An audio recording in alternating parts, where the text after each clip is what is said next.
So we're going to dive into some of these topics around what it means and what it looks like and feels like to actually be a natural nanny. So Sarah has a background in Steiner. She's been working in Steiner environments for the past 3 years, and she's been nannying for 7. And she has a really beautiful philosophy and approach in just the way she lives her life, which extends to the way that she is with children. So hi, Sarah. Thank you for joining me today.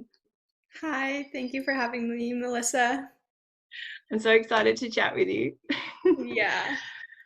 The first question I would like to ask you and see where this takes us, what journey it takes us on, is in what ways do you consider yourself to be a natural nanny? Yeah, that's a great question. For me, I guess where my natural nanny philosophies really stem from is the way that I live my life in general, and the values that I have in my own life and how they extend into the way that I am with children. And a lot of those values originate through my background in Steiner, because I started in Steiner from a very young age, in kindergarten, and worked my way through the Steiner education system all the way through higher education. It's really a part of my core values, and it really ripples out into the way I live my life and the way that I am with children. And I also feel that what makes me a natural nanny is that I really value connection with nature and all of life, really, like valuing life and everything that has life, from the plants, the animals, spirit that lives within our own soul. Steiner speaks a lot about the energy of the soul and the importance of like really supporting each child in like coming into their full expression of their soul. And so for me, that's been my own path to develop that for myself and to live from those values of really being in tune with nature, being in tune and connected to my soul. And so that's how I find,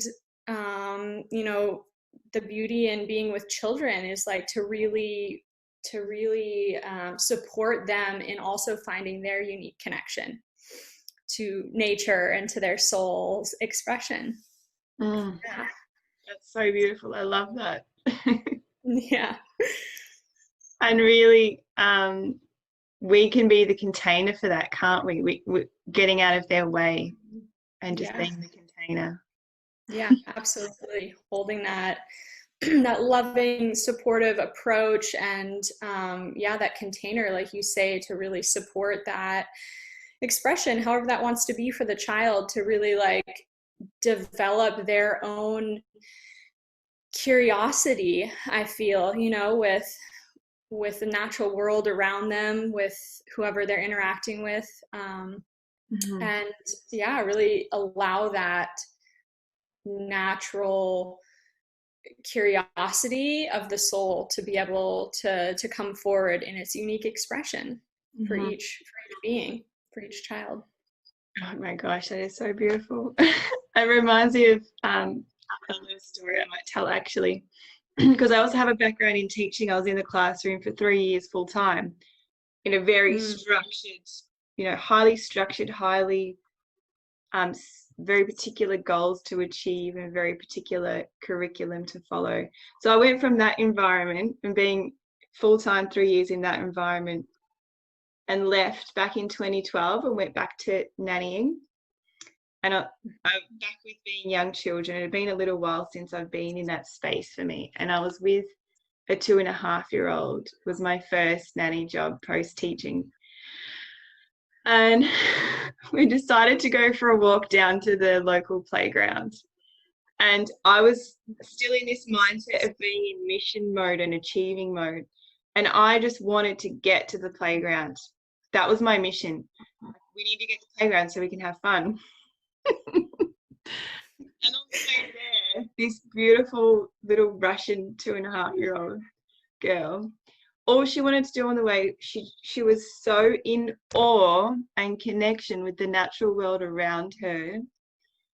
She wanted to stop and look at every different type of flower that we saw on the way. She wanted to stop and just stare at the pavement and watch the ants and the bugs and the ladybugs. And it took me a while to switch off of being in this teaching and mission type of mode of we've got to keep moving forward. She retaught me. I was like, oh, this is the experience for her. She's already having fun.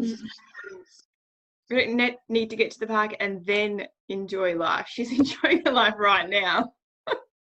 Yeah, that's amazing. Yeah, that's such a beautiful story and lesson, you know, that the way that children can really teach us so much, you know, and can return us back to ourselves and understanding of the enjoyment of every moment, and like to really in a way like slow down and just savor like each moment as we pass the flowers and the ants, and find the world of curiosity that is in each petal and each you know insect that we encounter.